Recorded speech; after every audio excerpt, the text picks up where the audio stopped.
Thank you, everybody. Welcome to our fourth session of the UDL Symposium in the online program. Closed captions are available for this session and can be enabled by selecting the CC button in Zoom. If you have any questions throughout this presentation, we ask you to put those into chat and we'll pose those to our two presenters here today. For this session, Enacting UDL, Enabling Universal Asynchronous Approaches to Reach More Learners, presented by Elizabeth Hitches and Stuart Woodcock from Griffith University. We'll have about 18 minutes or so. They're hoping maybe a little bit shorter for presentation, leaving us with 3 to 5 minutes, hopefully, for questions at the end. So without further ado, over to you, Elizabeth. Thank you so much. Thanks to those of you who are joining us live or who might be watching this recording back.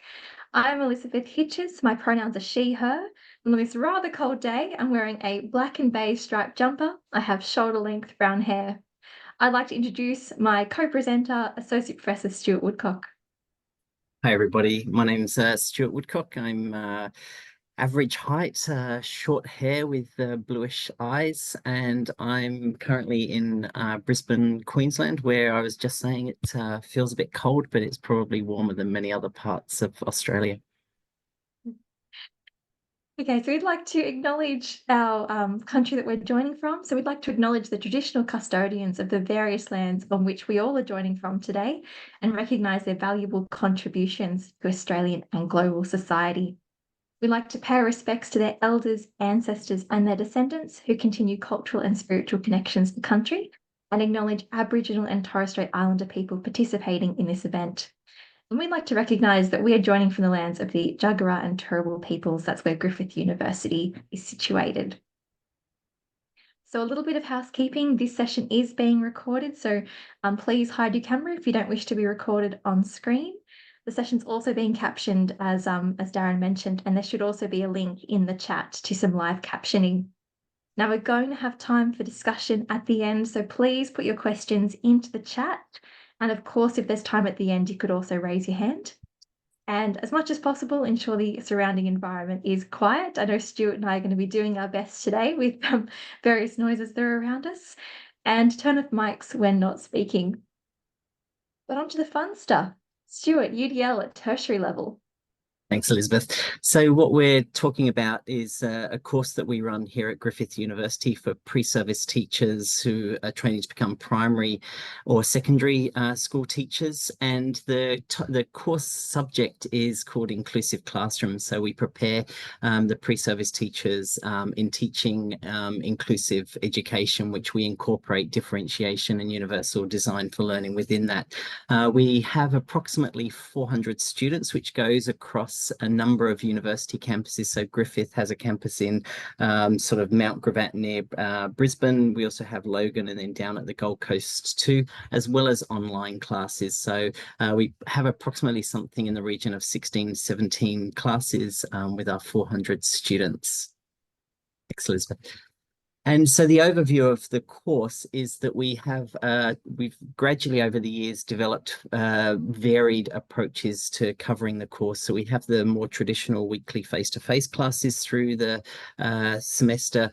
We also have weekly online classes through the semester, and which we've now started to incorporate evening classes as well as day classes. We also have intensive days. So rather than a couple of hours every single week with classes, we combine the classes within 2 full days. So we have 1 full day at the beginning of the semester and 1 full day at the end of the semester, and again across various campuses too. And then we also, with the online classes, we record those classes so that students who are unable to attend can then access the recorded classes. And that's what we'll be focusing on in today's presentation.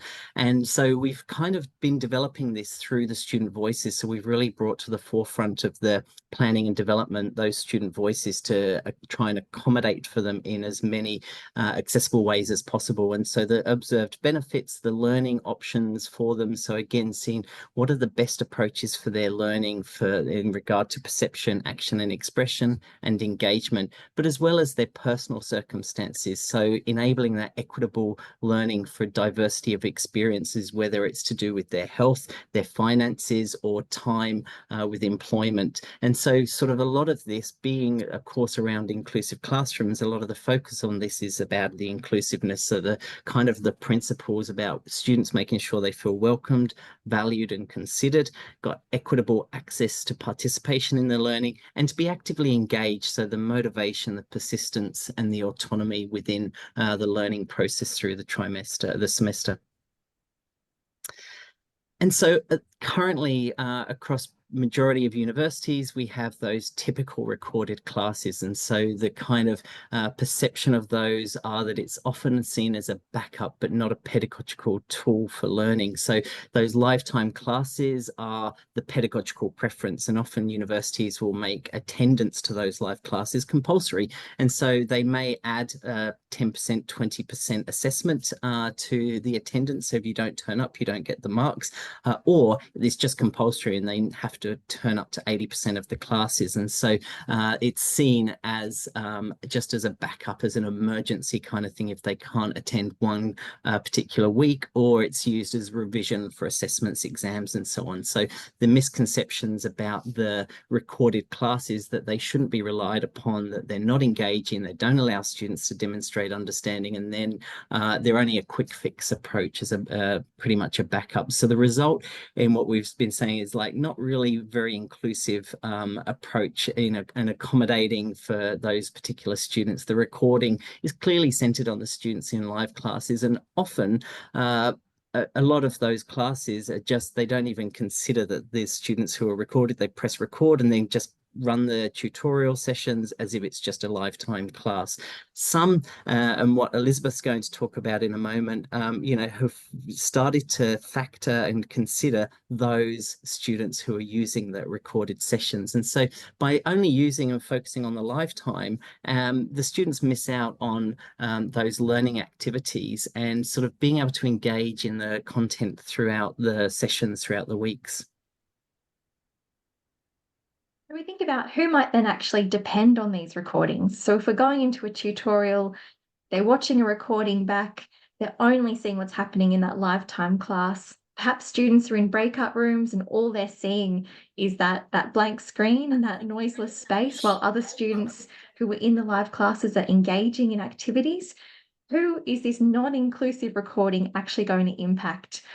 Now, what I'm going to show you are some examples from our classes, and these are classes that just happened in the last year.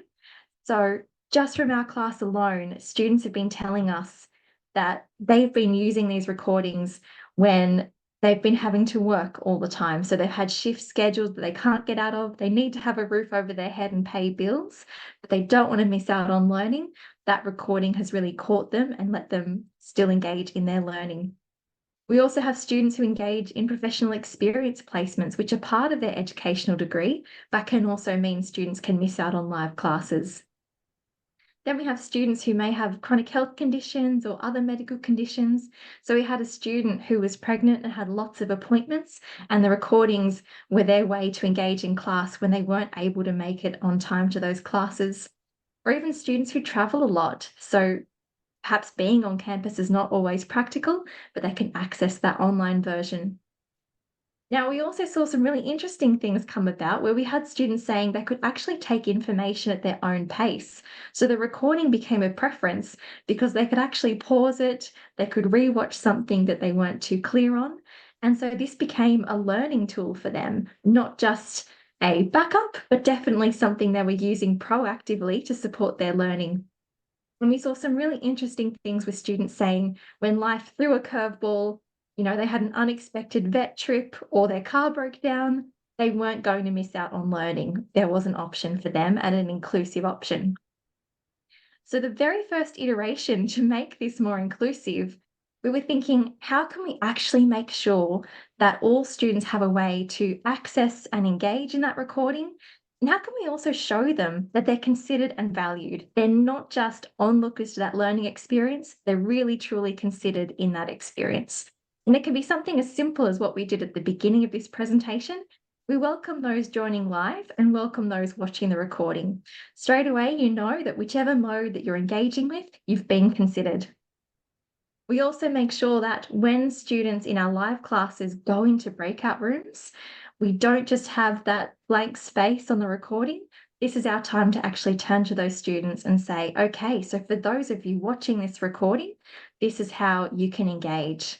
And we make sure there's a way that students can then engage in that learning activity independently if they can't engage in that group work activity live.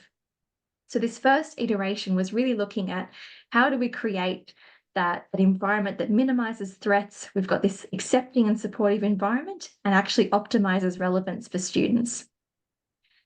The other thing we were looking at is how can we actually provide access to that co-constructed knowledge that develops within the class and also foster a sense of belonging in the learning community. So when students go into breakout rooms, some really fantastic discussions and learning happen that don't get captured on a recording. So what can we do? Well, any shared working documents that those breakout groups were using, the links were available on the slides and also in the recorded chat, so students could access that written work and see what developed in that breakout room. But also what many teachers already do is after those breakout groups finish, you have that discussion in class that summarizes the learning across those groups, and that is also captured on the recording. So thinking about that UDL lens, we have that auditory means of accessing the co-constructed knowledge. We also have the written and visual evidence of that, so two different ways that you can engage with that learning, and also creating that feeling of being part of that collaborative learning community. But the work was not done because, first of all, with the benefits, student voices, we knew that students were saying they can access it at a time and place that suits their needs. Knowing there was a backup is reducing their stress, which I think is a fantastic thing to do, particularly nowadays. And we know that students are taking it at their own pace, having that processing time, having the ability to pause and rewind, and being able to actually revise that content at a later date as well and develop their understanding. So all of these wonderful things are happening, but we still also have some work to do. And that is, how can we actually make sure our students engaging with that online recording also can be part of co-constructing that knowledge? So not just having access to it and engaging with it, how can they actually be part of that co-construction? And how can we also build in opportunities for formative feedback? So typically in a live class, we'd be able to guide students' understanding, students would be providing explanations, we'd be able to guide that in particular ways that it might need to go. That can't happen with that recording. So how can we actually build in these opportunities for formative feedback? And how can students give us feedback? You know, you can usually sense when something's working really well for students in a live class. How can we get that sort of feedback from students watching the recording? So thinking about, again, how do we strengthen that fostering of collaboration and community? And how do we really increase that mastery-oriented feedback? And so what we did at the end of last year after that first iteration was we took students' feedback and we heard their voices for the second iteration that will occur in this coming semester. So looking at sort of tweaking it to incorporate the strengthen from the students' feedback, what we're going to do is during those lifetime classes when students go into the breakout groups where previously we've kind of just spoken to those students during that time and then wait for the others to come back in, what we're going to do is use additional slides. So that time when the live students are in those breakout groups and having discussions and working on particular tasks, we can use some of that time to add additional slides in just for those who are accessing the recorded version of those live classes. And so what we would do is during that time, we would set up particular tasks and activities for those who are accessing the class through an asynchronous kind of manner. And so we would have throughout the whole semester, we would have a shared document for those students. So while the others are in their breakout groups engaging in discussions and everything around the particular piece of the content, we would then engage the asynchronous students who are watching the recording and give them particular tasks as well that are slightly adapted from the live classes, and we would give them a shared document. And so basically there'd be two ways in which which we would incorporate this and foster and engage those students. So part one, students will be engaged with those week's activities. So we would create specific tasks for those students to complete in the shared document. So the shared document will be set up with those particular tasks for students to add into those discussions. The second part of this would be where the instructors go in at a particular time, say at the end of that week, and engage with the students' comments, discussions, and work that they've done throughout those particular tasks, and add feedback and comments to add to that discussion. And so as well as sort of engaging with those tasks and activities where after the instructors have engaged with that, the students can then come back and add further into their responses, discussions, those things. But as well as that, like at the lifetime class, when we say, has anyone got any questions for us to have that discussion, just to clarify their understanding, there will also be that opportunity for those asynchronous students in that through that shared document, where through the engagement of the activities and the sort of weekly session, they can also ask questions in which we would come in and respond and give them another example, or give them feedback on their current understanding and those sorts of things. But it's actually having that Q&A engagement with those asynchronous students. And so sort of concluding remarks from this, looking at the current goal, how can we provide the equitable and inclusive learning for those who are currently missing out? And hearing those student voices, how can we draw on their perspectives that can cater for their needs and strengthen that whole inclusion and quality kind of learning throughout? And the future goal would be, how can this be provided as another valid learning option? So how can we actually promote those recorded sessions as a pedagogical tool for students, not as a backup and emergency, and think about those misconceptions. And as a reminder, students are illustrating the benefits of those various options for the learning modes. And so hearing from them the benefits, whether it's their personal circumstances or their actual best learning approaches, is taking that on board as everything's moving forward, and actually adapting and changing and making things more accessible, and adding that quality teaching and learning for those students. Thank you so much, and we'd love to hear from you. So please feel free to reach out to Stuart or I. Stuart's email is s.woodcock, that's WOODCOCK, @griffith.edu.au. And mine, Elizabeth, that's e.hitches, that's HITCHES, @griffith.edu.au. And hopefully we've left enough time for questions. I think just a few minutes, we might get through a couple of these. Thank you very much for that presentation, Elizabeth and Stuart. Now, Rachel asks, academics can often be resistant to providing recordings as they believe this will reduce students' motivation to attend face-to-face classes. How can we respond to this resistance to provide recordings for all students? Elizabeth, do you want to? I'm happy to jump in. Yeah, I think I'd point different academics maybe to some of our legal requirements. You know, we have legal requirements not to discriminate. We also have requirements to make sure that we have equitable and accessible learning experiences for all. And so if we have a class that may be running purely in a live format, and yet we have a student who has to attend a hospital appointment, and we have the option to provide a recording, then it's really hard to justify not making a learning experience more inclusive. And I think as well, in terms of engagement, we want to make sure our students are engaged. And what better way than to turn something that could just be a student looking in on a class to something that they can really actively participate in and have that sense of being part of that learning community. So we've got the legal requirements, but we've also got wanting our students to really engage deeply. Yeah, I think you're right. Like shifting that passive approach is kind of key. Now, Melanie's commented that they're curious if the asynchronous students feel any kind of barrier by disclosing to others that they were not able to join, quote, live, and that in an Asian context, we do not have students who do not want to lose face by not joining in the real class. And even if there's recorded options for them, they will not engage. I'm happy to take this on unless you want to jump in, Stuart. Go for it, Elizabeth.